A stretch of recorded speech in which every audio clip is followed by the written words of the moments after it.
My name is Cheryl Snay, and I am the Curator of European and American Art before 1900 at the Raclin Murphy Museum of Art at the University of Notre Dame. And I want to welcome you all here to the National Gallery of Ireland, and I really need to thank all of our partners at the National Gallery who have helped bring this study day together. There's lots of people to thank. One of them is Brendan Rooney, who's been working with me for years on this Walter Osborne exhibition and all of the loans, and some of his colleagues, including Vanessa Moss and Megan Thompson, who helped with a lot of the logistics for today, and then also the curators, Ann Hodge, Neve McNeely, and Katie Buckley, who helped with the study room this morning, and also Mari Lynch in the CSIA. So thank you to all of our partners here at the National Gallery for helping bring together a day of Osborne. We're delighted that you could join us today to talk about an artist who was once considered Ireland's greatest painter. The occasion for this study day is an exhibition entitled Homecoming, Walter Osborne's Portraits of Dublin, 1880 to 1900, currently on view at the Raclin Murphy Museum. Oh, she's got the catalog? There you go. The exhibition was organized to contextualize Osborne's painting At the Breakfast Table, acquired by the Raclin Murphy in 2019. And although we borrowed many, many paintings and wanted to borrow many, many more, and drawings from the National Gallery and the Hugh Lane, as well as from the Crawford, the Hunt, Limerick City Gallery of Art, and a good number of private collectors, there's still a lot more of Osborne's works here to study. I wanted to highlight some of the new discoveries that were published in the attendant exhibition catalog, cue the catalog, available for purchase at the bookstore here, and do an even deeper dive into Osborne's world and the role he played in Irish modern art. Before I introduce the panelists and the moderator for today's program, I do need to acknowledge the very generous support of our benefactors. This project would not have been possible without the Donald and Marilyn Keough Foundation, the Dr. J. Breen and Maggie Murphy Family Endowment for Exhibitions, and the James and Barbara O'Connell Fund for Exhibitions. I also need to thank our current Donald and Marilyn Keough Curatorial Fellow, Aoife-Marie Buckley, for her tremendous organizational skills and expertise as an art and architectural historian, which came in mighty handily for an exhibition focusing on Dublin. To introduce our panel, let me start with our moderator, Judith Stapleton. Judith came to the University of Notre Dame as the inaugural Donald and Marilyn Keough Curatorial Fellow from Yale University, where she completed her dissertation on William Orpin. In her role at the museum, she helped lay the groundwork for the exhibition, locating paintings in 3 countries and suggesting themes to pursue. For the exhibition catalog, she provided the overview of Osborne's career and his significance in Irish art history, in addition to many of the catalog entries. At the conclusion of her fellowship at the Raclin Murphy, she joined the Keough-Naughton Institute for Irish Studies at Notre Dame and is now a postdoctoral research fellow there. Some of you may have even attended the Stellar Conference that she organized in Belfast this past spring, celebrating the gift of S.B. Kennedy's archives to the Hesburgh Libraries at Notre Dame. Kathryn Milligan is Assistant Librarian at the Edward Murphy Library at the National College of Art and Design and an independent art historian specializing in 19th and 20th century Irish art. Her work focuses on the depiction of Dublin and the city as a site of exhibition. But she's also written extensively, not just about Walter Osborne generally, but about the Raclin Murphys At the Breakfast Table specifically. She is probably best known for her well-researched and very readable book, Painting Dublin, 1886 to 1949, Visualizing a Changing City, published by Manchester Press in 2020. More recently, she co-curated the exhibition Kazimierz Markowicz, a Polish artist in Bohemian Dublin, which just closed at Dublin Castle a couple weeks ago. Brendan Rooney is head curator at the National Gallery of Ireland. In his capacity here, he has written or edited many books and exhibition catalogs on Irish art, chief among them Creating History, Stories of Ireland and Art, published in 2016. He's organized exhibitions of the work of Irish painters, including Roderick O'Connor, John Lavery, Jack B. Yates, among others. He's currently working on a monographic study of the 18th century painter Nathaniel Hone, in addition to researching the careers of Evie Hone and Mamie Jellett. Logan Sisley is the head of collections at the Hugh Lane Gallery. He too has published widely on modern and contemporary art in Ireland, including the histories of the Hugh Lane Gallery and studies of John Lavery and Sarah Purser. His essay for the catalogue examined Hugh Lane and his relationships with Walter Osborne and Sarah Purser. So those are the four contributors to the catalog proper, but we wanted to add to the panel someone who could speak to Walter Osborne's artistic practice. Garrod Arthur Hayes brings to the conversation today the insights of a painter trained in the classical tradition in Florence, Italy, and later in Salisbury, England. He then returned to Ireland to establish his own portrait practice, and until recently, he was the principal instructor at the Dublin Drawing School. To complement his native talent and technical skill, he enrolled at Trinity College Dublin, where he is currently engaged in doctoral research on the work of Walter Osborne.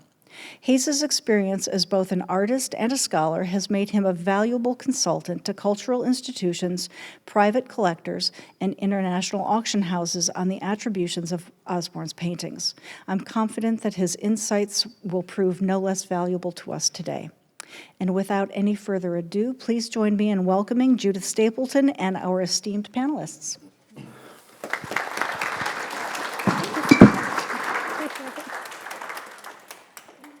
Okay, it's wonderful to be here today. So thank you again, as Cheryl said, to everyone who has made this happen. I wanted to show you a couple of images from the exhibition, just to give you a sense of what the work on Walter Osborne that we did for Homecoming looks like on display there. So we open with this fabulous portrait of Osborne in his studio. Katie was recently with us doing a lecture, and you said it has something of the sense of the selfie about it, right? There is an artist here who's quite confident and in control. And one of the themes we might talk about today is Walter Osborne's relationship to photography as a medium. As Cheryl mentioned, the real kind of impetus for doing this exhibition was her purchase of this painting at the breakfast table in 2019, where it's part of the Raclin Murphy Museum of Art at the University of Notre Dame. And what's really nice about having come to Notre Dame to work on Irish art is that there's a really strong core collection of Irish painting donated by the Keough family, which also sponsored the fellowships of both Aoife-Marie and myself, dedicated to Irish painting. It was really collected as a teaching collection, and we use it, and people on the campus of Notre Dame use it widely. And so Cheryl's purchase of this painting really expands the stories we can tell about Irish art at the university. And through this exhibition, we were really interested in telling two stories at once. One is about Walter Osborne as an individual, his family life at 5 Castlewood Avenue in Rathmines in Dublin. But the other is about his relationship to the city as a whole throughout his entire career. And so we open with some of his earliest works that he did as a student in Dublin, and work our way through some of his magnificent masterpieces, all of which we stole from the National Gallery of Ireland, the Hugh Lane, and collectors both in Ireland and in the States. And this has been really extraordinarily exciting because we've been able to put together for the first time paintings which have never been displayed alongside each other. You'll all recognize the fabulous Inner Dublin Park, Light and Shade, which is such a core part of the collection here. And we were able to put it next to a work that's in a private collection in the United States that obviously shows an adjacent theme. And so adding these narratives together has been really exciting for the exhibition. Another example of that is Osborne's painting of kind of the west of Ireland, his travels there to Galway and Connemara, which we see both in studies which are in private and public collections in Ireland, as well as this magnificent painting of Roundstone, which is in the US. So with that being said, we have an amazing panel of experts here today, here to tell us all about Walter Osborne. And so Brendan, I'm afraid I'm going to start with you. Do you want to tell us just a little bit about Walter Osborne and maybe the relationship to the National Gallery of Ireland, which holds so many of his amazing works. Sure. Well, you've covered a lot of the ground already. Yeah. He was a Dubliner, the son of an artist. His father, William, was a very successful and highly regarded animal specialist, and in fact, that informed the way Walter's own career began. There you'll find quite a lot of animals in his early works, sentimentalized, but they actually continue to feature in his work through his life. He was extremely accomplished at painting animals. So he grew up in an artistic family in Rathmines, as you say, and he was born into another house, but the family moved soon after to 5 Castlewood Avenue, where he remained for the rest of his life. He excelled at the Royal Hibernian Academy schools, and like many artists of his generation, was encouraged to look further afield to further his education. And the choice at that time, as many of you will know, if you wanted to go to the continent as distinct from London, was between Paris and Antwerp. Paris was favoured by some because it was this grand artistic metropolis. Antwerp, though a big city, was seen as rather more sedate. And for those protective parents who were, releasing their young people to the continent, Antwerp seemed like a better bet. I don't know if that was true in that case, but he ended up in Antwerp in the company of 2 of his friends, Joseph Malachy Kavanagh and Nathaniel Hill, and they remained friends through their lives as well. He excelled there as well. He was fast-tracked into the life classes of the great teacher Charles Verlat at the school in Antwerp, whereas his 2 friends had to languish in the drawing class for a little bit longer to graduate into that. So it was a demonstration of quite how skilled he was very, very early. He moved on, as was true of many of the Irish artists and artists from other places in the world who studied in Antwerp, to France, to provincial France, and he spent a year during different seasons and in the company of artists from Ireland and England, in Brittany principally, in Dinan, Camperlé, and these very picturesque places that were popularised among artists.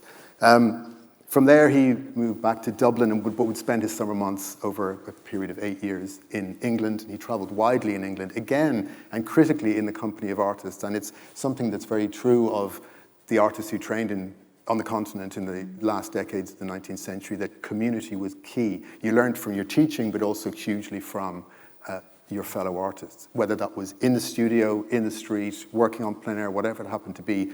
Working in community was key, and that was something that he took with him. I'm sure we'll get back, or we'll mention it in due course, the calamity that descended on the family in the 90s, but a tragedy within the family precipitated his permanent return, or his essentially permanent return to Dublin. And he worked here through the 90s and ultimately became, or quite quickly became, the most sought after portrait painter specialist in Ireland at the time. One of the things I was reminded of when I was looking through my notes was that he died at 43. Now, we knew that, but it meant that he wasn't anywhere close to maturing. And what you see developing in his work, and you see a real development as you look across the decades from his early training to the final works he produced in the early years of the 20th century, that was only part of a story. And it would have been very interesting to see what might have happened next. But it is remarkable, that said, that he achieved so much in the period of time that he was working. And he was prolific. I think when Dermot O'Brien had to deal with his estate after his death, there was something like 1,500 works in his studio. It's remarkable. He was just compelled to work. As regards the National Gallery, it is an interesting distinction that I hadn't registered until I came back to look at it again, that the gallery has acquired at least one work by Osborne every decade since the first one, which is 1899, which Osborne presented to the gallery himself. But every single decade since, up to the current, we've acquired at least one work of some kind by Osborne. That is an unusual distinction in this gallery, notwithstanding the fact that it specialised in Irish art and we would have access to those. So he has always been important here. He was always critically well regarded. So at a time when perhaps the National Gallery of Ireland was looking elsewhere to, build up its collection, his work was being added to the collection at that time. And in terms of telling the story of the development of European modern art, he's key. He belonged to an international school of what's broadly called rustic naturalism that I'm sure we'll get to again. But that's a really important movement in late 19th century art, and he was the primary and most important exponent of that, with the possible exception of Lavery, but they lived very different lives in different places. Yeah.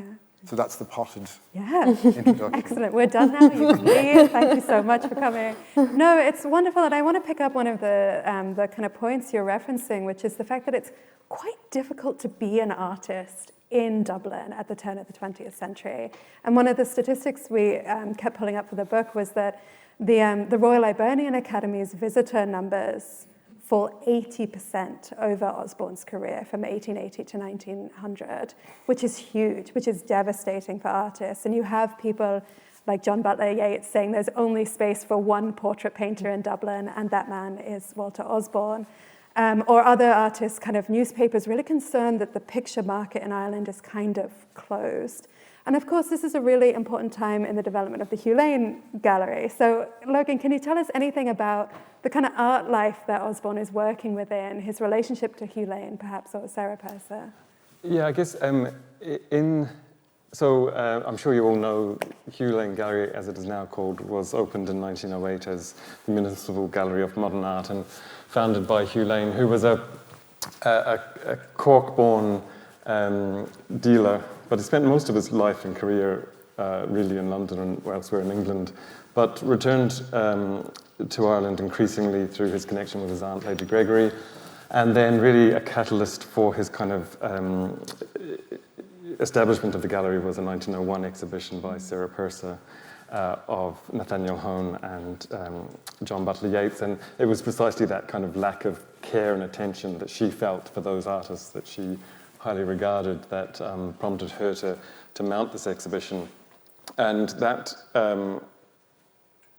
became a bit of a catalyst, for Lane to found the gallery. And I think maybe it's correcting my own bias or misconception, but I guess in the Sarah Purser exhibition organised, was it last year?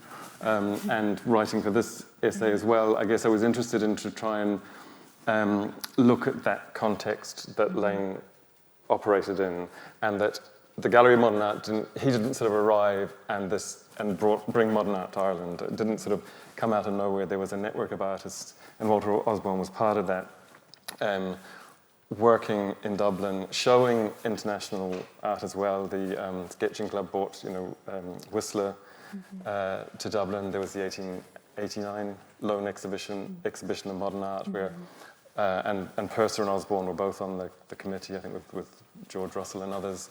And they brought Corot and Manet and other European artists of note to Dublin. So there wasn't it wasn't a vacuum that Lane just landed in and saved us all. So I guess that's what I was trying to do. And then Walter Osborne, I think, is kind of almost emblematic of the type of artist that Lane was trying to kind of show and support. Lane was a cosmopolitan as well as interested in kind of developing Irish, culture from the ground up as well.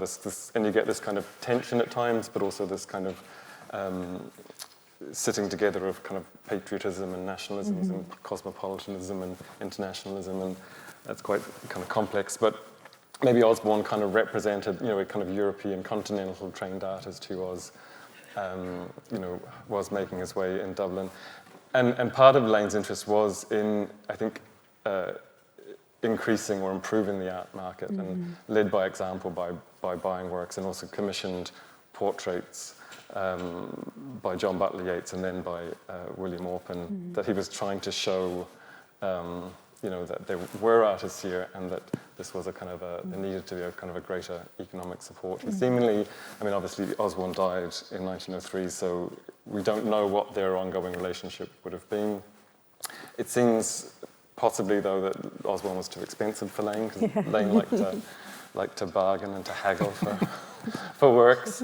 So whether or not he would have commissioned him, I think not, because of Osborne's prices. But he did buy 3 works from the estate, Tea in the Garden, which closes the exhibition at Notre Dame, and The Fish Market, and Mother and Child. They'd actually had a falling out in 1902, but Lane which we can go into, but Lane, highly regarded. He and many people were distraught at Osborne's death in 1903, and Lane looked to establish a kind of purchase fund for the National Gallery, or for the new Gallery of Modern Art. He wanted Osborne's work in public collections. He saw that as really important. He wrote to Sarah Purser, trying to get her to write to papers, or to campaign for the acquisition of Osborne's work. And Lane did that a lot. He looked to Osborne at times for his network. He looked to Purser for her network. I guess maybe because he'd spent so much time in London, but Osborne, Purser were part of this crucial network of artists that you were talking about that really enabled Lane's vision to be realised. Yeah.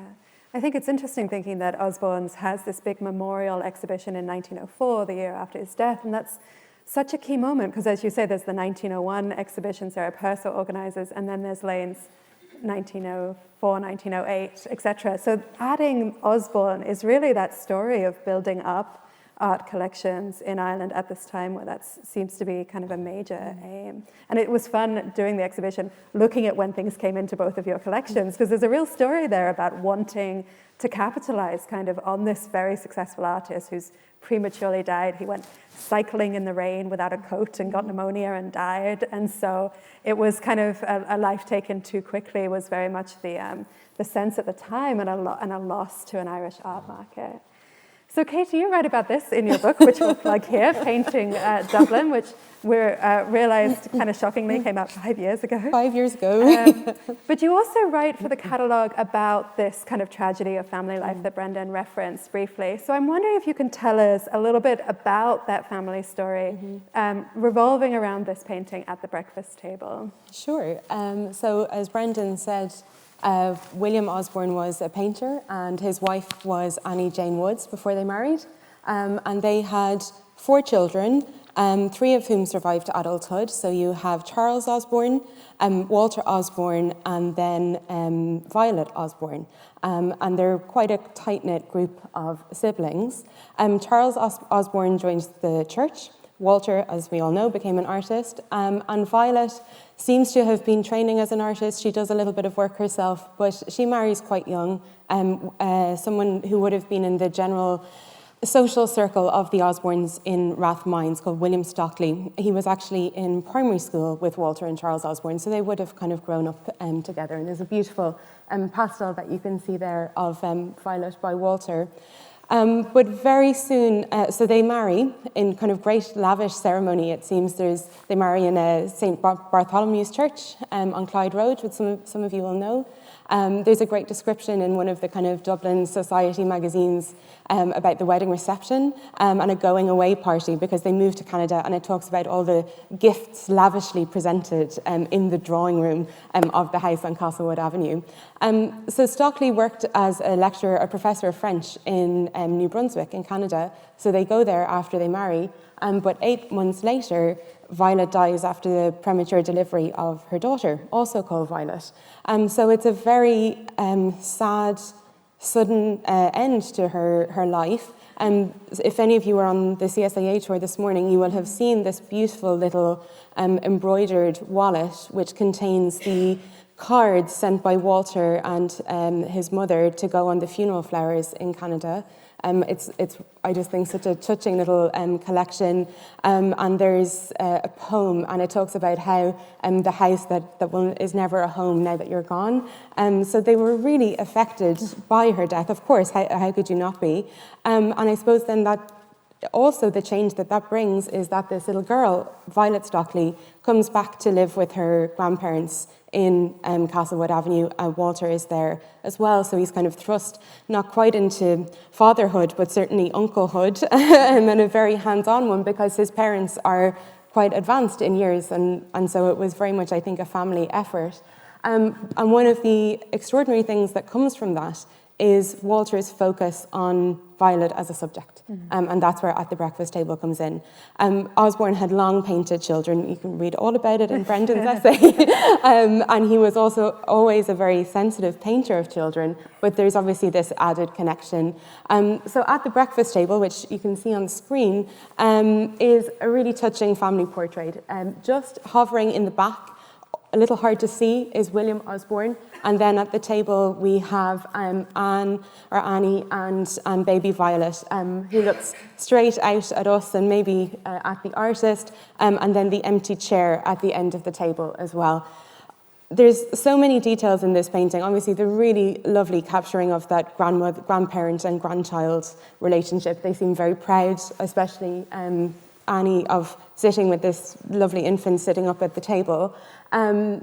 But also, and it's a little hard to see in the reproduction, with the kind of still life of the flowers and the bread, the crockery on the table, the tablecloth, the chair, and then the light coming through the window. So some of you might know Castlewood Avenue, those beautiful kind of, not quite a basement, but kind of ground floor with 2 over, and the huge windows. So we're kind of, if we were in the house, we'd be looking out, to kind of the Belgrave Square side of the road.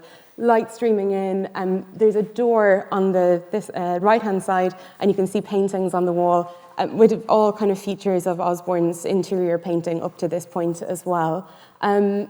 And he wrote to Stockley after it had been painted, after it had been exhibited at the Dublin Arts Club, and he made a little sketch, and his letter is written down the side. And he said, "I think it's the best picture I've ever done." I agree. I think it's absolutely spectacular painting. But yeah, it captures so much of what happened to them as a family. Yeah. I really want to thank everyone who came to the CSIA earlier today. We had a great session looking at some of these really amazing objects held at the National Gallery of Ireland in the archives here, which are available for you to look at and to research from.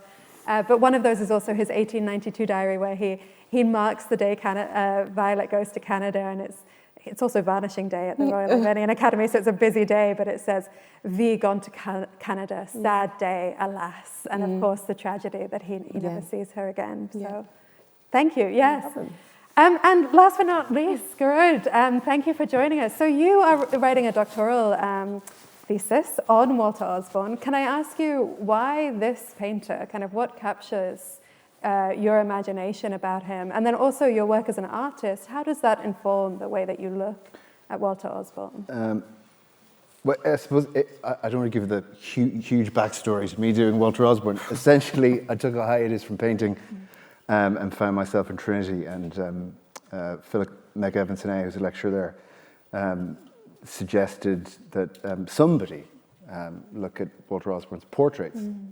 Now, I'd been thinking about Gilbert Stuart or Orpin, and you always think that everything's been covered. But then, as soon as I sort of just started peeking at his portraits, I realised that they had indeed been neglected, and the late Jan Sheehy was really sort of championed Osborne and revived his reputation. She was not a fan. I mean, she was not a fan. I think it was mainly she couldn't get over the subject matter rather than how they were painted. But so there was sort of I found there was a lot to write about. So then how that tied in with my own practice was because I was find it amusing. Well, I'm surrounded by art historians, and art historians, when they look at pictures, are generally looking for the meaning in things. And the artist will come along and they will look at something and say, well, it was either included or excluded because it just didn't look very good. The reasons for a lot of these things are usually far more prosaic. And then, when you're looking into his life, when you're trying to figure things out, the sort of daily concerns of the artist, come to bear, like where do I order my brushes from? Who's doing what? How am I going to sell a painting? What's the best way of selling a painting? So the commercial side of things actually is a big concern with Osborne. But then in terms of technique, and specifically in terms of the portraiture, I was trained in Florence under an American by the name of Charles A. Cecil, and he uses a very specific technique known as sight size. Nowadays, it's referred to as sight size, and it's basically just a studio arrangement which is peculiar to portrait painters. I mean, we can trace it back, its use, let's say, back to Reynolds, and then more recently to people like Sargent. It's become very widespread now as a portrait painting technique, but I, after looking at Osborne's sort of how his portrait practice developed, I soon realized he might have been using this, but then I needed to find the evidence. Oh, yeah. And that was the tricky part. What is this way of doing portraits? So essentially, we have this traditional view of the artist standing at the back of the room, maybe, or adjacent to the sitter, and with that sort of Rembrandt style of, you know, I'm looking at you and I'm dabbling away here. But in actual fact, what, let's say, what Reynolds, Lawrence, Rayburn, Sargent, and Whistler did was they put the canvas alongside the sitter, Like here. right Oh, beside you, interesting. and Yeah. then they stood, let's say, at the back of the room. So then what they're doing is they're comparing like with like. You have an instant comparison right before your eyes. There are other reasons why it's advantageous in the sense that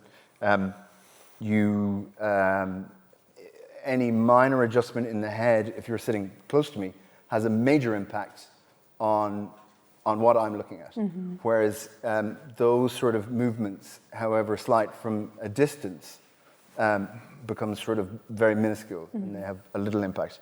And then the other thing was, I mean, when you're working on a bigger size, it's important to get back into the room. Yeah, it's just a useful portrait technique. And Osborne's early essays in portraiture are actually, they're not great. He's predominantly a landscape painter, genre painter, and he moves into portraiture and he's really battling with, how do I do this? The first sort of essays are quite small, and then the National Gallery has his first life-size portrait of Edward Dowden, and he's still working it out. He's trying to figure out, you know, how do I get a full-size figure on this big canvas? And then I think he finds John Singer Sargent at the Royal Academy in 1893, and he realizes this is the way forward. And how he comes to learn that there are other people practicing sight size, Whistler, Lavery, Sargent, to name but a few. So I can't pinpoint where he sort of finds the technique, but he's using it as soon as he moves into St. Stephen's Green, where he had that room. I don't think we don't really talk about where Osborne had his studio in Castlewood Avenue. It's an interesting question. Where did they squeeze in Castlewood? But as soon as he gets 7 St. Stephen's Green, he's got a great big sort of expansive room to work with. Yeah. So that's how I was able to identify those sorts of things in terms of portraiture. Well, it's exciting because portraiture is so important to him, as you're saying, from a commercial perspective, that it's something that you get paid for in advance, and you can make your prices however much you want, and if the sitters don't want it, they won't take it. So it's such an important part of his practice, but we don't have kind of responses to it. So we look forward to your doctoral thesis, which will come on its way. I think that this is one of the stories not closely about portraiture, but we were interested in borrowing some of the amazing oil studies from the Hugh Lane Gallery that shows some of the works in progress of Osborne's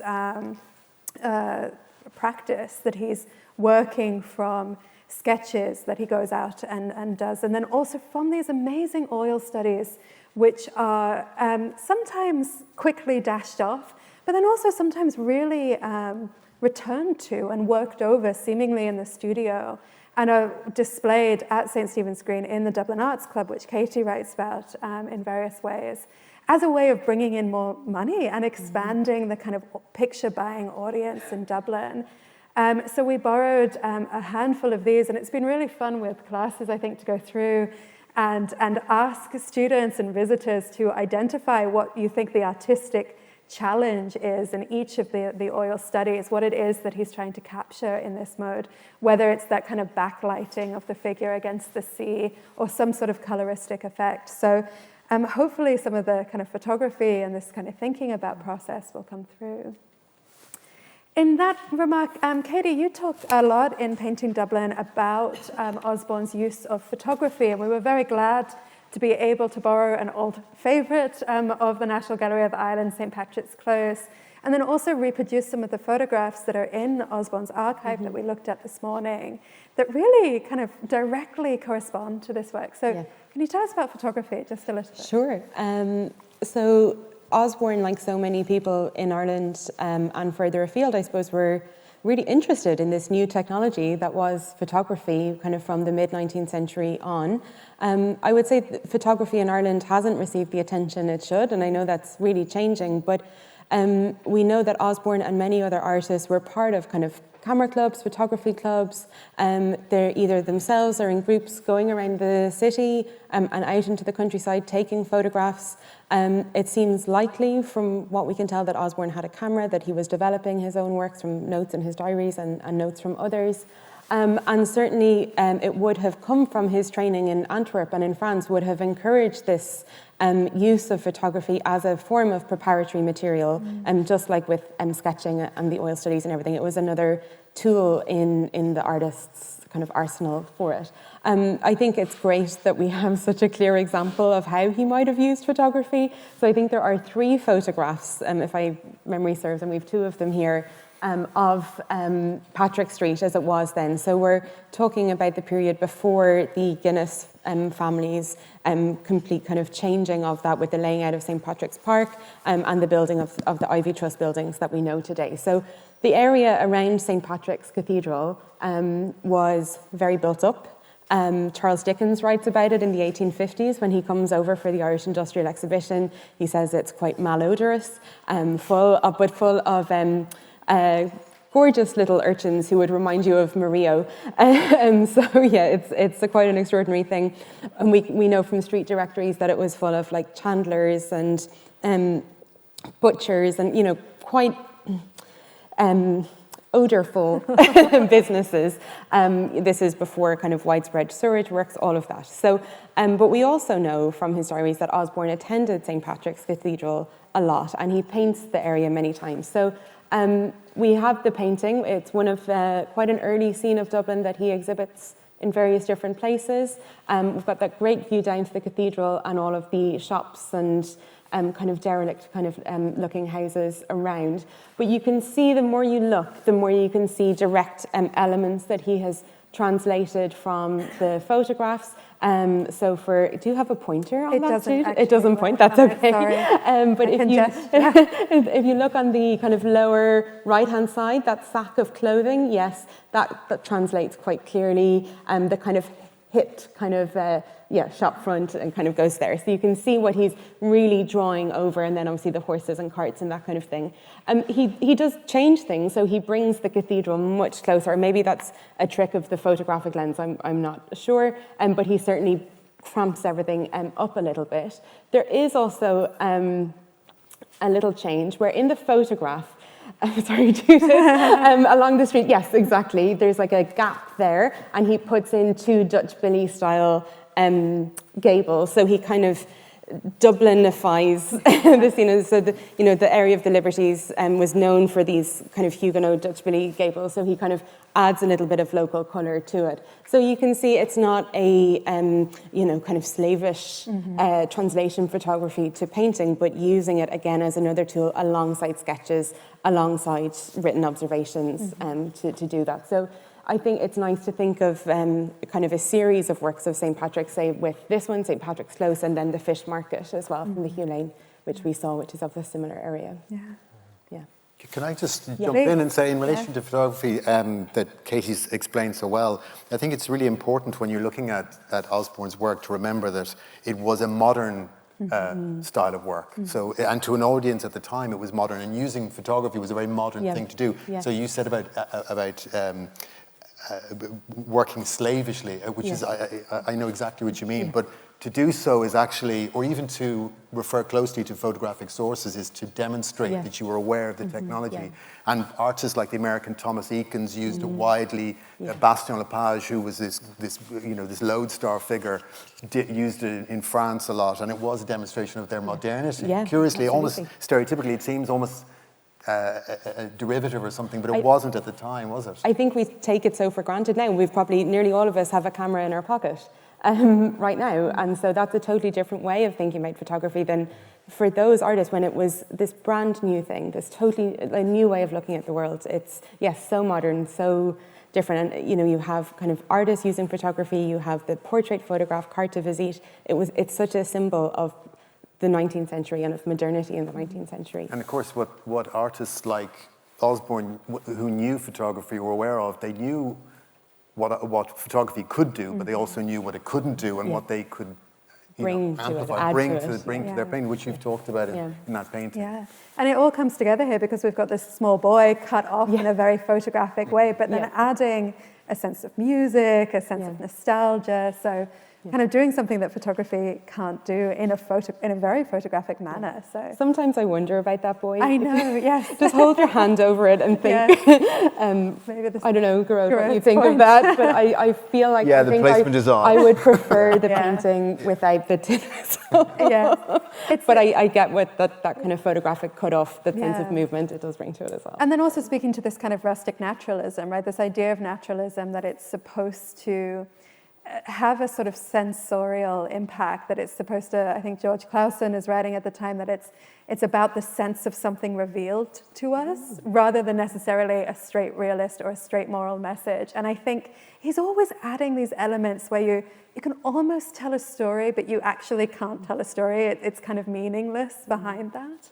So he's really wavering between this Whistlerian art for art's sake and then these debates about landscape painting, which make him so famous as a landscape artist, about the need of or whether you need or not a sort of moral message to painting, or if it can just stand on its own. And it seems to all be coming ahead in the city streets of Dublin.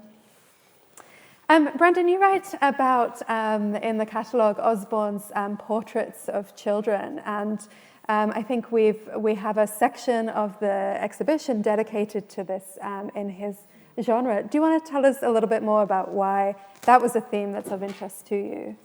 I think, well, fundamentally it's because I think we agree, having looked at his work so closely, that he had a particular skill in depicting children and making psychological insights into them.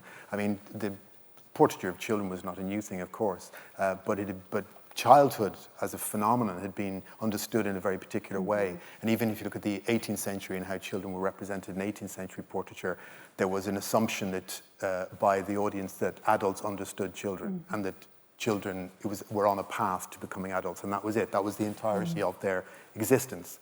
It was a road or a journey to adulthood. By the 19th century, that philosophy or that approach had changed entirely, and it was borne out in the work of journalists and writers, psychologists, and artists, and who were trying to re-understand children. So if you think about Thomas Barnardo in the 1880s, for instance, casting new light on the welfare of children. In France in the 1880s, they introduced mandatory education for kids. So this was a genuine attempt to try and understand the psychological, emotional, and physical independence of children. And not to get too highfalutin about these, I think that did inform the approach that artists of Osborne's ilk took to the representation of children. So you'll see among naturalist painters, and one of the interesting things about naturalist painters is that they appeared all over the world, unlike, say, Impressionism, which was confined to France for a considerable amount of time. Naturalism spread all over the world, to the United States, to Hungary, even to as far to Japan, and Eastern Europe in a very strong way. And children recur throughout these works. And children are interesting as a subject because they represent the innocence of the world in some ways, but also the future. And for artists who are concerned with modernity in whatever way that manifests itself in their art, it's very interesting to focus on kids. So you'll often find in Osborne's work and in the work of his contemporaries the juxtaposition of children and elderly people, and skipping the middle decades of early adulthood or mature adulthood. And for a couple of reasons. One is for those artists working in rustic environments, those people were at work, those middle decades. But the other thing was it was about tradition, and they were so fascinated by tradition. So children could be taken to mean lots of things in paintings, and I think if you had a sensibility where you were trying to understand them, that was manifest in the work that you produced. And that just recurs both in his scenes of streets, in his scenes in the countryside, but also in his formal portraiture as well. So in this portrait of Molly Nutting, there is something very present about her. She's occupying her own space. And if you don't believe me from that portrait, if you look across his work, it just recurs again and again. One of the really curious things about his depiction of children, whether in formal portraiture or in his scenes of everyday life, if you like, is that the children are not looking at the viewer. They're in their own space. They're in their own headspace. Often in moments of reflection or reverie or enjoyment or concentration or in play, in all sorts of different ways. But some of them are quite serious. It's not all about recreation and fun or levity. And I came across a reference made to the work of Carlos Durand, the great French teacher, who one of the English periodicals declared as being the greatest of all painters of children, because he allowed them to look as though they were having fun. But artists of this tradition were looking for something a little bit more psychologically deep than that, I think, and that recurs in their work. Yeah. So even in Little Molly Nutting, I don't want to overstate, but she's gripping her dress, and she's nervous, but she's also maybe showing off her shoes. And I think both of those qualities are relatable, and that recurs in his grander portraits as well, where it is an intimate moment, despite the size and the grandeur of the portrait. So I just find his approach to representing the world of children really interesting, because he doesn't make them mawkishly sentimental or romanticized. Yeah, that's so interesting about the shoes, because whenever I see this, I'm reminded of the fact that John Singer Sargent and then later William Orpen nailed the shoes of the children's subjects into the floor so that they couldn't move while the portrait was being painted. And I don't get the sense Walter Osborne's doing that, because he's captured. Well, there's a story that in the case of the Jemison portrait that occurred. That the daughter, this portrait of Grace and Violet Jemison together. And you may know it because it's a portrait. The mother is playing the piano while her daughter plays the violin, and the story goes that the child kept fidgeting, so her shoes were nailed to the floor. But the Punch newspaper in England lampooned that picture, and they called it the torture chamber. And as it turns out, that little girl turned out to be a very accomplished violinist, but I think we know why, because she couldn't leave. She was nailed. But it's funny because that picture, though it's really beautiful and grand and appeared in the retrospective exhibition very centrally in the display, was less fond or touching than the other big pictures that you have in the showcase, including the signature portrait of the Guinnesses. It just doesn't have that gentleness or softness that those pictures have. Yeah, the wonderful study that you have of that picture is so intimate. There's this kind of cheek-to-cheek moment of mother and child that's so lovely. So when we send it back to you, you can put it back on the wall. But just to plug that, Brendan's hung some of the portraits of children because there are empty spaces, because we stole all your Osbornes, and the boy blowing bubbles is such a wonderful painting, as well as the two of the. I love that picture. It's one of my favorites. It's funny. We're all museums and writers and all the people who are kind of considering and interrogating art now have to be so careful, and rightly so, but the language you use. But you mentioned urchins, not your own word. And you come across waifs and strays and urchins and all sorts. But he's a little snipe fellow. It's just and that is of a kind that recurs throughout Osborne's depictions of children. These little studies, and very different to Millet's boy blowing bubbles. So kind of in that theme, but marking on this difference you're discussing. Well, we'll have one last, as we're going backwards in order now. Logan, you can finish us off. So you mentioned that we end the exhibition with your magnificent Tea in the Garden, this kind of unfinished painting that's in Osborne's studio when he dies. It's such a big part of the Hugh Lane's collection. So anything about this painting or anything further about Hugh Lane, Walter Osborne, and kind of the art of his time you want to speak to? I guess it was interesting. You mentioned 1904, and 1904 was an important year because Lane first kind of exhibited in Dublin all the paintings that he'd managed to kind of acquire or borrow that people might buy.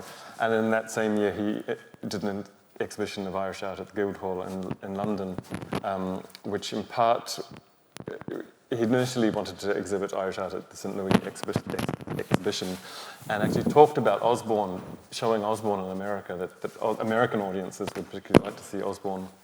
And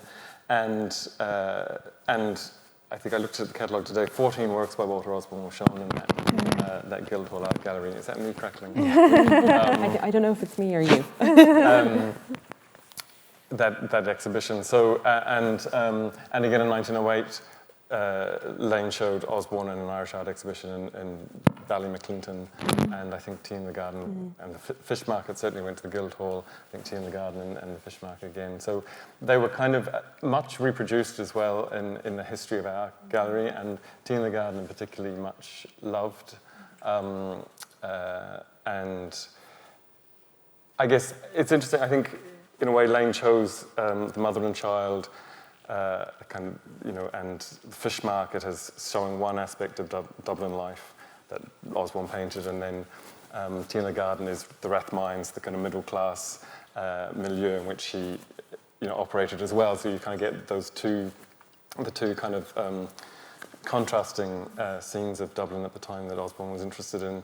The thing I think that struck me seeing it in the exhibition is the scale of it, and it is an unfinished work, a wonderful play of light falling through the trees into the family scene in Castlewood Avenue with his family members and neighbours, and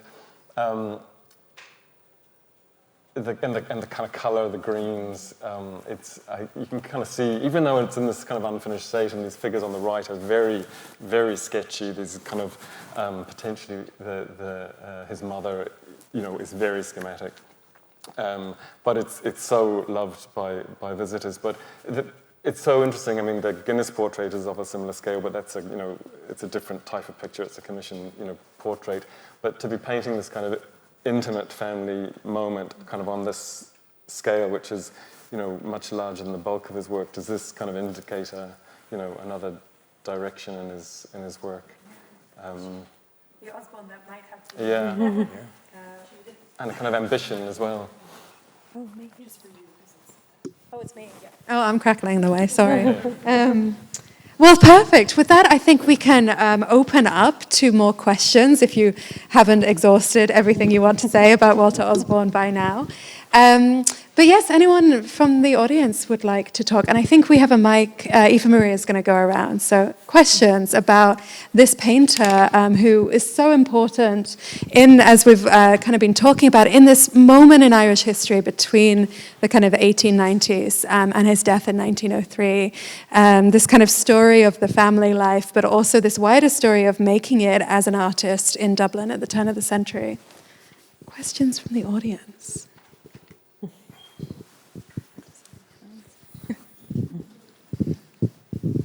We've literally covered everything. Everything. There's nothing left to say. Questions from the panel?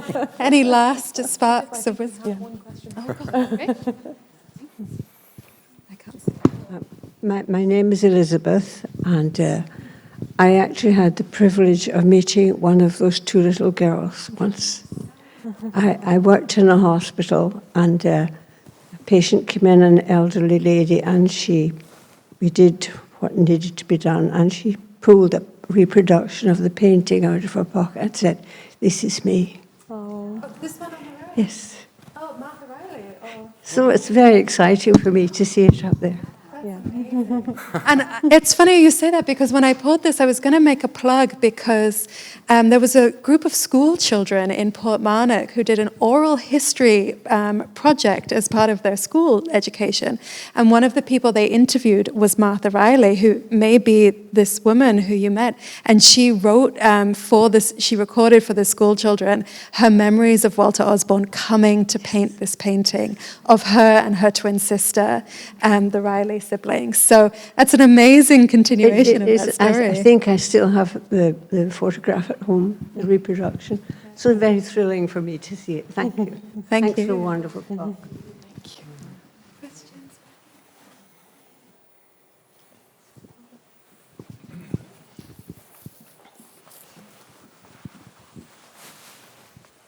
Hi, thanks for that. It's a question for Garode, really. To repeat the name of that technique, I couldn't catch that. Nowadays, it's called sight size. Sorry, Sight size.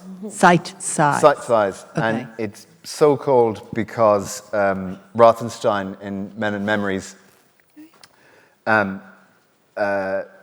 essentially explains Sargent. Sargent was teaching Rothenstein how to use this technique, and he gives a detailed description of it, and he calls it sight size.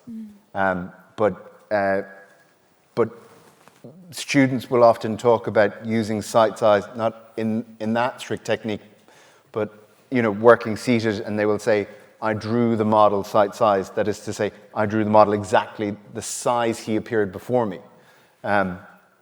It's slightly confusing, but certainly the term sight size would not have been used by Whistler or Sargent or Sorolla or Reynolds.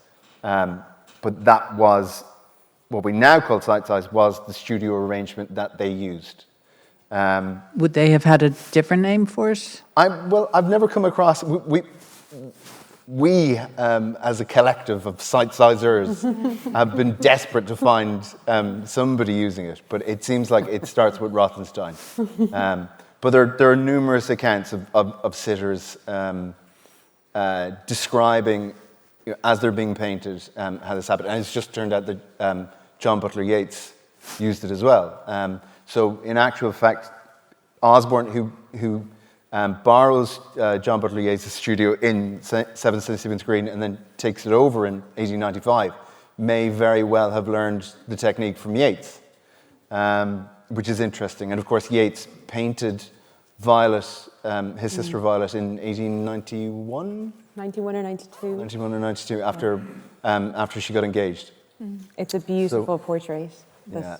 And maybe should be put up on the wall of the National Gallery. I should mention also that when we talk about we all mention that after about 1893 that Osborne, that his brushwork becomes broader and looser, freer. And I argued in my MPhil that in actual fact it's his adoption of sight size and painting large-scale portraits that actually leads to the breadth of effect, because he's standing, initially when he's out landscape painting, he's probably got a little pochade box in his lap. There's that fabulous painting of Nathaniel Hill with the umbrella over him as he's got his little pochade box out. So, he's used to working very small pinned up canvases or little pochade panels. And all of a sudden, he's now standing, 10, 15 feet back in the room and approaching, with big brushes and then retreating. So that, I think, then filters into his landscape work later on. Thank you. Great. Any last questions coming from the audience? Yep. Yeah.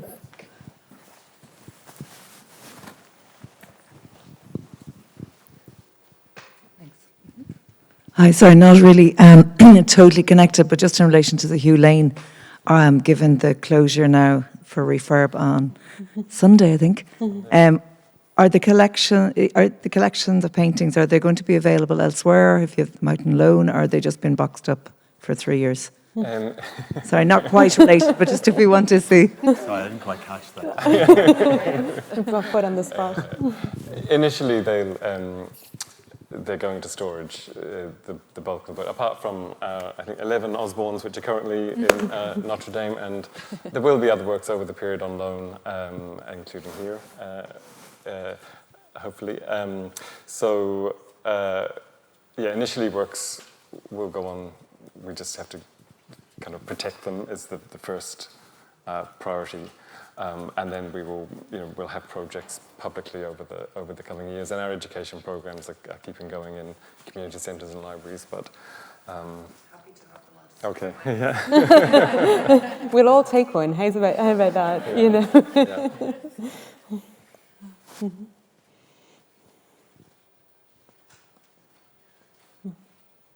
All right, well, we left 20 minutes for questions, which was far too long, obviously. So we have tea in the courtyard in half an hour at 3:30. So feel free to linger, chat among yourselves. We'll hang around if anybody wants to talk. And then we can meet for tea upstairs. And if you get a bit lost, just ask at the front desk for the courtyard. So thank you once more for coming today. It's been such a delight to come to Dublin and to talk about Osborne with such an eminent group on the panel. And then also to have spent this morning in the archives and prints and drawings. So just a huge thanks to the National Gallery and everyone who's really made this such an amazing week. And one last plug, the catalogue is in the gift shop if you would like to purchase. So thank you so much.